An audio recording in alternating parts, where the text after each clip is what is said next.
काल भैरव साधना का प्रारंभ।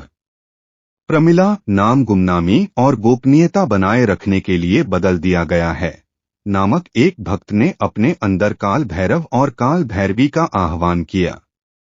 उसने ऐसा बिना किसी सचेत प्रयास के किया।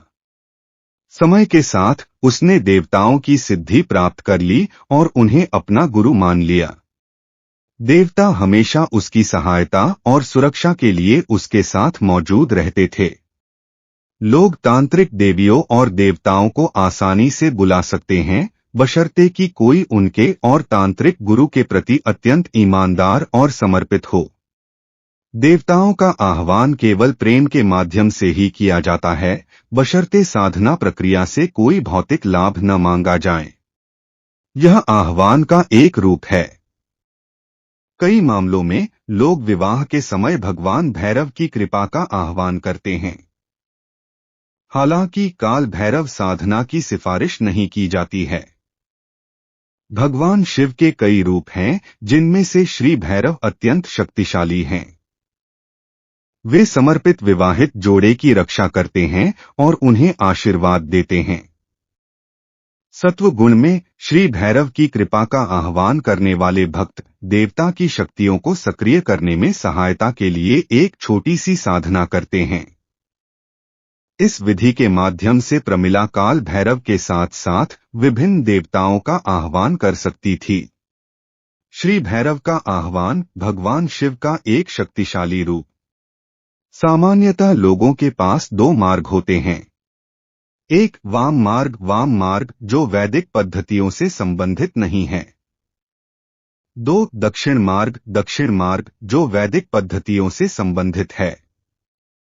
भैरव साधना या वैदिक और तांत्रिक देवताओं पर ध्यान प्रकृति के विशाल भंडार को हमारे अस्तित्व में आमंत्रित करने के शक्तिशाली तरीकों का प्रतिनिधित्व करते हैं। काल भैरव साधना का एक विशिष्ट रूप है। साधक दो उद्देश्यों से साधना करते हैं। एक, कुछ भौतिक लाभ प्राप्त करना। दो, देवता के प्रेम के लिए। मुझे यह बताना जरूरी लगता है कि बदले में कुछ पाने की नीयत से तांत्रिक देवताओं का आह्वान करना नुकसानदेह साबित हो सकता है। इसे अनिवार्य रूप से किसी सिद्ध गुरु के मार्गदर्शन में ही किया जाना चाहिए। तांत्रिक देवताओं के बीज मंत्र और पूजा विधि का अभ्यास खुद नहीं करना चाहिए। भैरव साधना, भैरव को अर्पित अर्पण। भगवान भैरव कुछ मिष्ठान, गुड़ और 2 लौंग के टुकड़ों से अत्यंत प्रसन्न होते हैं। यदि कोई व्यक्ति हवन कुंड में प्रेमपूर्वक इन सामग्रियों को अर्पित करता है, तो उसे भैरव की कृपा प्राप्त होती है। साधक को यह सुनिश्चित करना चाहिए कि वह वेदी पर अग्निदेव को घी मिला हुआ मिष्ठान अर्पित करे। साथ ही यह भी सुनिश्चित करना चाहिए कि यज्ञ की अग्नि भारतीय गायों के गोबर से बने तेल के केक की मदद से जलाई जाए। भैरव साधना, काले कुत्ते का महत्व। पृथ्वी पर भगवान भैरव अपने भक्तों की सहायता के लिए काले कुत्ते का रूप धारण करते हैं। कई बार काले कुत्ते अपने आप ही उन भक्तों के दरवाजे पर पहुंच जाते हैं जिन्होंने श्री भैरवनाथ और उनकी पत्नी भैरवी देवी की कृपा को सफलतापूर्वक प्राप्त कर लिया है। यह एक तथ्य है। खासकर अगर कोई काल भैरव साधना करता है, तो कुत्ते आपकी सुरक्षा के लिए आपके दरवाजे पर होंगे। ऐसे कुत्तों को भोजन दें।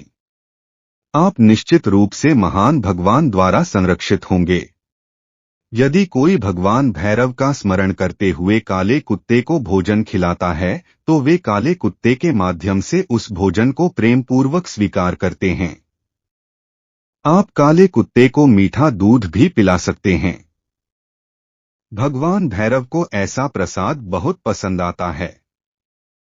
एक बार जब हम अपने जीवन में ऐसी दिनचर्या अपना लेते हैं, तो हम इस बात को लेकर पूरी तरह आश्वस्त हो जाते हैं कि भगवान भैरव हमारे साथ रहेंगे। वे हर समय हमारे साथ रहेंगे और हमें चारों ओर से बुरी शक्तियों से पूरी तरह से बचाएंगे। भैरव साधना, भगवान भैरव के लिए अग्नि यज्ञ करना। प्रमिला ने खुद को विभिन्न प्रकार के हवनों में व्यस्त रखा। इसके बाद उसने तांत्रिक दायरे के भीतर कई देवताओं की कृपा प्राप्त की। अचानक ही उनमें भगवान भैरव की सेवा करने की इच्छा जागृत हुई। अग्निदेव को भगवान भैरव का एक रूप मानते हुए उन्होंने भैरव को बलि के रूप में 2 लौंग अर्पित की। प्रमिला ने यज्ञ वेदी के पास उपले की एक थाली रखी और मन ही मन भगवान भैरव का नाम लेकर उपले पर 2 लौंग के टुकड़े चढ़ा दिए। उसने लौंग को घी में भिगोकर उस पर गुड़ का एक टुकड़ा रखा और गुड़ के टुकड़े के साथ दूध की मिठाई भी खिलाई। भैरव को अर्पण करने की यह प्रक्रिया पूरे महीने उनकी अनेक साधनाओं के दौरान रुक रुक कर जारी रही। काल भैरव साधना, गुरु से मंत्र की दीक्षा। काल भैरव साधना करते समय शिव मंत्र नमः शिवाय का कुछ माला जपना लाभकारी होगा। काल भैरव मंत्र के साथ पंचाक्षरी शिव मंत्र का भी जाप करना चाहिए। मंत्र के प्रयोग और अभ्यास में निपुण व्यक्ति को दीक्षा देने वाले गुरु का पद ग्रहण करना चाहिए ताकि वह सुरक्षित रूप से साधना कर सके। किसी अनुभवी साधक से मंत्र लेने पर तुरंत परिणाम मिलते हैं। अनुभवी साधक से मेरा क्या मतलब है? अनुभवी साधक वह व्यक्ति है जो एकाग्रता की बारीकियों में पहले से ही निपुण है और जो अपने साथ देवता की आभा लेकर चलता है। इस मामले में गुरु श्री भैरव नाथ की आभा को धारण करते हैं। इसलिए यदि हम ऐसे साधक से मंत्र स्वीकार करते हैं तो हम सिफारिश की प्रक्रिया के माध्यम से भगवान भैरव का ध्यान आकर्षित करने में सक्षम होंगे। काल भैरव साधना प्रक्रिया में गुरु का महत्व।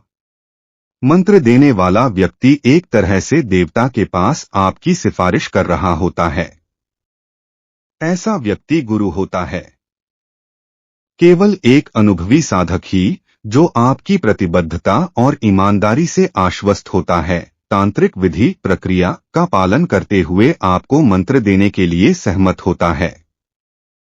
प्रमिला के शरीर में अनेक देवता प्रकट हुए।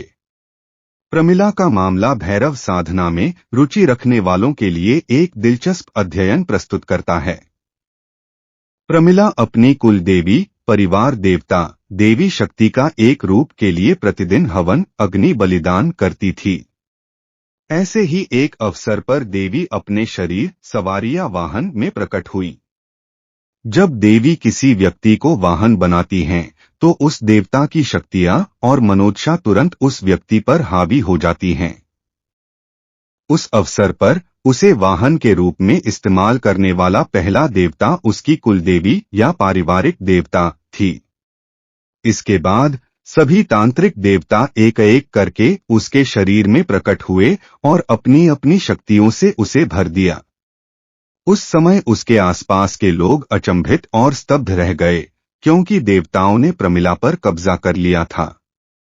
भक्त की पूर्ण सुरक्षा।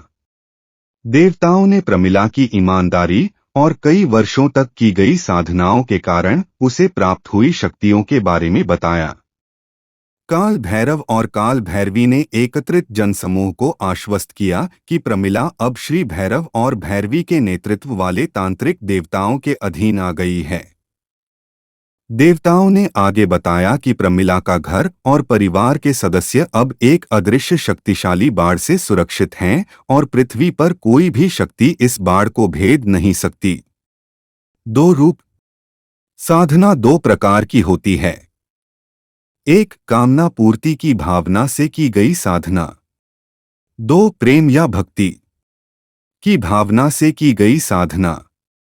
जब कोई व्यक्ति अपने जीवन में किसी निश्चित परिणाम को प्राप्त करने पर ध्यान केंद्रित करता है, जैसे अपने शत्रुओं का अंत करना या व्यापार में लाभ प्राप्त करना आदि, तो लक्ष्य बहुत अलग होता है।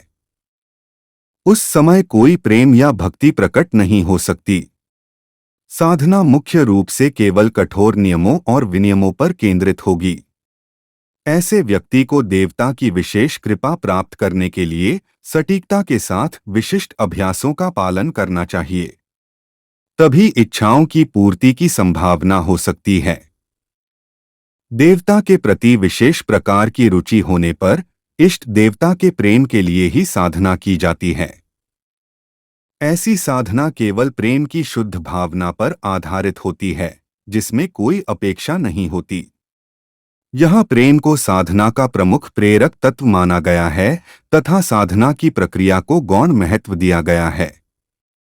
इसलिए विशिष्ट परिणाम प्राप्त करने के लिए विशेष साधना करने वाले लोगों के लिए, जहां देवता के प्रति प्रेम का अधिक महत्व नहीं है, गलतियां क्षमा नहीं की जाती हैं। तो मित्रों, यह थी कुछ जानकारी भगवान भैरव की कृपा और सिद्धि प्राप्ति के लिए। अगर वीडियो पसंद आए तो वीडियो को लाइक करें और चैनल को सब्सक्राइब करें। जय माता दी, जय गुरुदेव।